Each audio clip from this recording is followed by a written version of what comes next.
ఉమ్మడి మహబూబ్ నగర్ జిల్లాలో మహబూబ్ నగర్ కార్పొరేషన్ 18 మున్సిపాలిటీల్లో మేయర్, చైర్మన్ ఎన్నికకి సర్వం సిద్ధమైంది. మహబూబ్ నగర్ కార్పొరేషన్ లో 60 డివిజన్లుండగా కాంగ్రెస్ 29 స్థానాలు మాత్రమే గెలుచుకుంది. 5 స్వతంత్రులు గెలుపొందగా అందులో 4 కాంగ్రెస్ నుంచి టికెట్ దక్కకపోగా బరిలో నిలిచి గెలుపొందిన వారే. వారి మద్దతు కాంగ్రెస్ చైర్మన్ పీఠాన్ని దక్కించుకోనుంది. ఈ మేరకు కాంగ్రెస్ కార్పొరేటర్లు, స్వతంత్రులు ఇప్పటికే శిబిరాలకు తరలి వెళ్లారు. వారంతా నేరుగా ప్రమాణ స్వీకారం, మేయర్, డిప్యూటీ మేయర్ ఎన్నికకు హాజరు కానున్నారు. కాగా మహబూబ్ నగర్ కార్పొరేషన్ మేయర్ పదవి బీసీ మహిళకు రిజర్వ్ అయింది. మేయర్ పదవి కోసం కాంగ్రెస్ లోనే కీలకంగా 2 కార్పొరేటర్లు పోటీ పడుతున్నట్లు తెలుస్తోంది. డిప్యూటీ మేయర్ పదవి కోసం పోటీ తీవ్రంగా ఉండటంతో కార్పొరేటర్ల అభిప్రాయ సేకరణ చేసి అధిష్టానం నిర్ణయం మేరకు మేయర్ పేరును సీల్డ్ కవర్లోనే పంపుతున్నట్లు సమాచారం.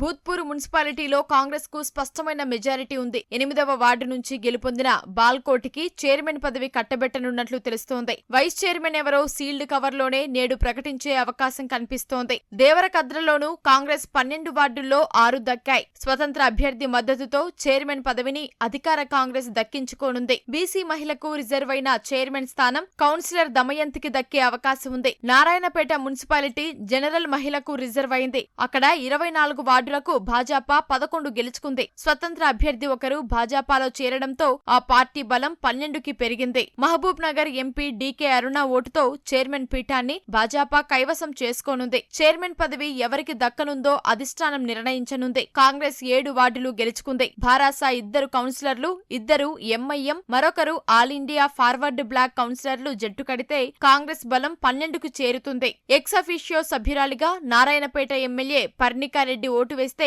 కాంగ్రెస్ బలం 13కు చేరుతుంది. ఈ నేపథ్యంలో టాస్ డిప్ పద్ధతిలో చైర్మన్ ని ఎన్నుకునే అవకాశం ఉంది. భారాస కౌన్సిలర్లు 2 కాంగ్రెస్ కు మద్దతు ఇస్తారా లేదా అన్నదే ప్రశ్నగా మిగిలింది. భారాస మద్దతు లేకుండా నారాయణపేట కాంగ్రెస్ ఖాతాలో చేరే అవకాశం ఉంది.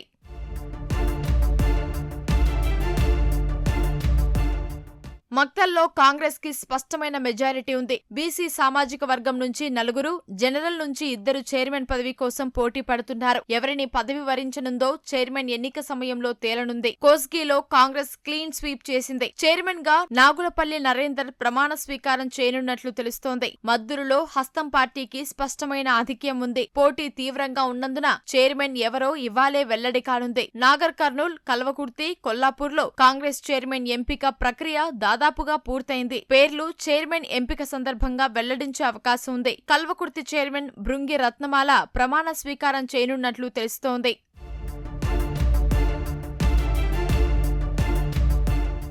వనపర్తిలో చైర్మన్ పీఠాన్ని అధికార కాంగ్రెస్ దక్కించుకుంది. చైర్మన్ గా 33వ ward councillor Madhavi, deputy chairman గా 5వ వార్డు కౌన్సిలర్ వెంకటేశ్వర్లు ఎన్నికయ్యే అవకాశం ఉంది. ఆత్మకూరు చైర్మన్ స్థానాన్ని హస్తం పార్టీ గెలుచుకోగా 7వ వార్డు కౌన్సిలర్ నాగమణి, 10వ వార్డు కౌన్సిలర్ జుబేదా ఆ పదవి కోసం పోటీ పడుతున్నారు. డిప్యూటీ చైర్మన్ గా నల్లగొండ శ్రీనివాసులు ఎన్నిక లాంఛనమే. కొత్తకోట మున్సిపాలిటీని కాంగ్రెస్ దక్కించుకుంది. 9వ ward councillor Aruna chairman, deputy chairman గా 13వ వార్డు కౌన్సిలర్ సునీత పల్లవి ఎన్నిక కానున్నారు. ఈ మేరకు ఇప్పటికే కాంగ్రెస్ పేర్లు ప్రకటించింది. పెబ్బేరు మున్సిపాలిటీ జనరల్ కు రిజర్వ్ అయినందున 9వ ward councillor Srinivas Goud, vice chairman 2వ వార్డు కౌన్సిలర్ సుమిత్రకు దక్కే అవకాశం ఉంది. అమరచింతలో హంగు ఏర్పడింది. కాంగ్రెస్, భారాస, భాజపాకు చెరో 3 స్థానాలు, సిపిఎం కు 1 వార్డు దక్కాయి. ఈ నేపథ్యంలో భారాస, భాజపా కలిసి చైర్మన్ పీఠాన్ని కైవసం చేసుకోనున్నాయి. ఎవరికి చైర్మన్ పదవి ఇవ్వాలనే విషయంపై స్పష్టత లేదు. చెరో 2.5 ఏళ్లు చైర్మన్ పదవి అనుభవించాలని నిర్ణయానికి వచ్చాయి. కానీ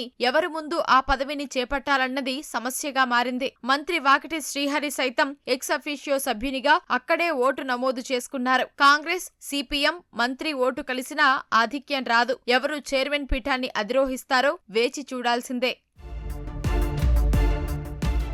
గద్వాలలో హంగు ఏర్పడింది. ఏ పార్టీకి స్పష్టమైన మెజారిటీ రాలేదు. స్వతంత్రులు, ఎంఐఎం మద్దతుతో చైర్మన్ పీఠాన్ని కాంగ్రెస్ కైవసం చేసుకునే అవకాశం ఉంది. అలంపూర్ మున్సిపాలిటీలో హంగు వచ్చింది. కాంగ్రెస్, భారాసాకు చెరో 5 స్థానాలు దక్కాయి. ఎమ్మెల్యే విజయుడు ఎక్స్ అఫీషియో ఓటు ద్వారా అలంపూర్ పీఠాన్ని భారాసా కైవసం చేసుకోనుంది. 6వ వార్డు కౌన్సిలర్ పిండి జయరాములను చైర్మన్ పదవి వరించే అవకాశం ఉంది.